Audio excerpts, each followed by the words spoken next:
আসসালামু আলাইকুম রহমতুল্লাহি বরকাতুহ। আজকে আমার সোনার বাংলা সম্পর্কে সুন্দর করে কথা বলবো। সবাই দয়া করে শুনে যাবেন, দেশ সম্পর্কে কিছু জানতে পারবেন। তারপরে জুলাই অভ্যুত্থানের পরে 5ই আগস্টের পরে যে উন্নতিগুলো হয়েছে সেগুলো জানতে পারবেন সবাই আর কি। তো আশা করা যায় ইনশাল্লাহ সবাই দোয়া করি সবাই সুস্থ থাকেন আর সুন্দর করে কথাগুলো শুনে যান। তো প্রথমে হসপিটাল দিয়ে শুরু করি আর কি, না হসপিটাল থেকে। তো প্রথমে একদিন আমি একটু অসুস্থ হয়ে হসপিটালে গেলাম। যাওয়ার পরে প্রথমে মোটরসাইকেল রাখতে গেলাম। তো রাখার সময় দেখি ওইখানে 15 টাকা করে নেয় আর কি, গ্যারেজ থেকে। তো জিজ্ঞাসা করলাম কিসের, বলছে যে ওনারা টেন্ডার নিছে নাকি। তো টেন্ডার ঠিক আছে সরকারি থেকে, আমি ওখানে দিলাম 15 টাকা। দেওয়ার পরে টিকিট কাটলাম।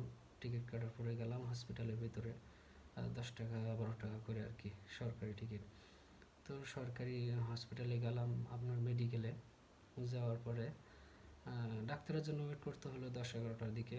ডাক্তার আসলো, আসতেই পারে তাদের হয়তো ডিউটি টাইম এরকম সময় হতে পারে, হোক যা হোক আমার জানা নেই। কাউকে জানা থাকলে দয়া করে কমেন্টে জানাবেন, অথবা সাবস্ক্রাইব করে আমার পাশেও থাকবেন দয়া করে সবাই। আচ্ছা যাই হোক, তারপরে দেখানোর পরে আপনার ডাক্তার দেখানো শেষ, দুটো একটা পরীক্ষা দিল। পরীক্ষা করার পরে রিপোর্ট যা হোক আসলো, ডাক্তার দেখলো, দেখার পরে প্রেসক্রিপশন লিখলো আর কি, যেটা বহির্বিভাগীয় রোগীর টিকিট আর কি, যে টিকিট আজকে এই টিকিটই কিন্তু এখন এটাই আমার আর কি প্রেসক্রিপশন। এপাশে ওপাশে দুইটা ছবি হচ্ছে, ঠিক আছে। তো আসল কথা হলো যে প্রেসক্রিপশনে তো দেখি ভয়াবহ অবস্থা। প্রেসক্রিপশন দেখি 2 পেটা ওষুধ লেখা, অন্তত 20টার মতো ওষুধ লেখা। তো সামান্য একটু অসুবিধা আর কি, তারপরে হোক 20টা ওষুধ, দেখি কি হয়। ডাক্তার দেখলো, সব কিছু ভালো মন্দ জানালো আর কি। পরে আপনার গেলাম ফার্মেসিতে গিয়ে বললো যে ওষুধ নেই। তারপরে ওনারা বললো যে এইটাতে ওষুধ দেওয়া যাবে না, আলাদা টোকেন সহ ডাক্তারের সিল থাকতে হবে, তাহলে এটা কিন্তু আপনার বহির্বিভাগের টিকিট, এটা কিন্তু ওষুধের নাম লেখা আছে।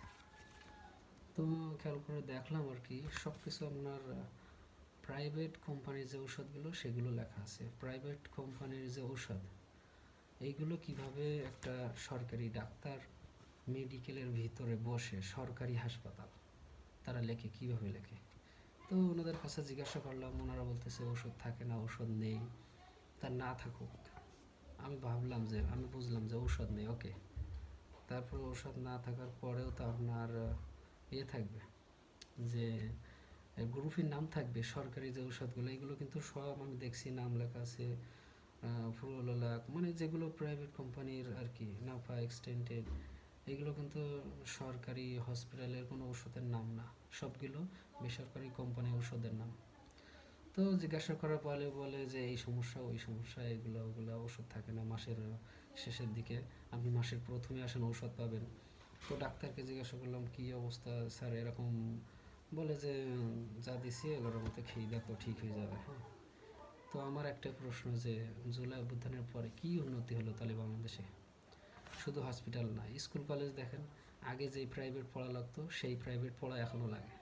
স্কুলে স্কুলে আমাদের সরকারি কাজগুলো কেন 9টা থেকে 6টা পর্যন্ত হয় না?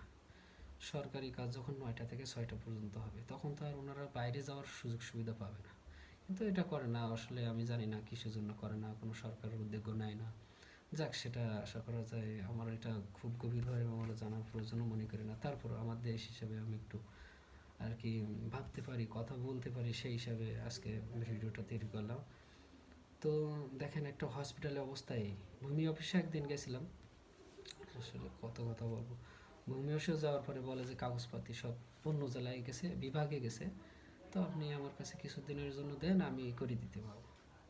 তা আসলে এগুলো কোনো না, যে যা হোক, আমি এখন আর কি বলবো, সবাই চেষ্টা করবেন দেশের জন্য আর কি, যে যার মতো সবাই যেন ভালোভাবে কাজ করে আর কি, সুন্দরভাবে কাজ করার চেষ্টা করে।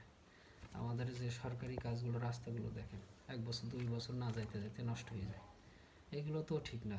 আপনি না হইলে বাইরের কোম্পানিকে দেন, রাস্তার অর্ধেক আপনার বাংলাদেশের ইঞ্জিনিয়ারের কাছে দেন, আর অর্ধেক বাইরের একটা ইঞ্জিনিয়ারের কাছে দেন, দেখেন রাস্তার অবস্থা কী হয়।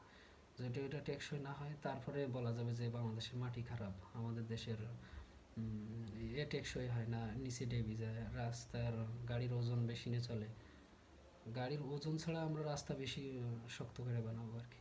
আচ্ছা যাই হোক, সেটা বলবো না, আরও দেখি অন্যান্য এ বিষয়ে আর কি সবাই সচেতন থাকবো আমরা, দেখা যাক। এনারা তো বলছে 1 বছরে কিছু হয় না, দেখা যাক কি হয়।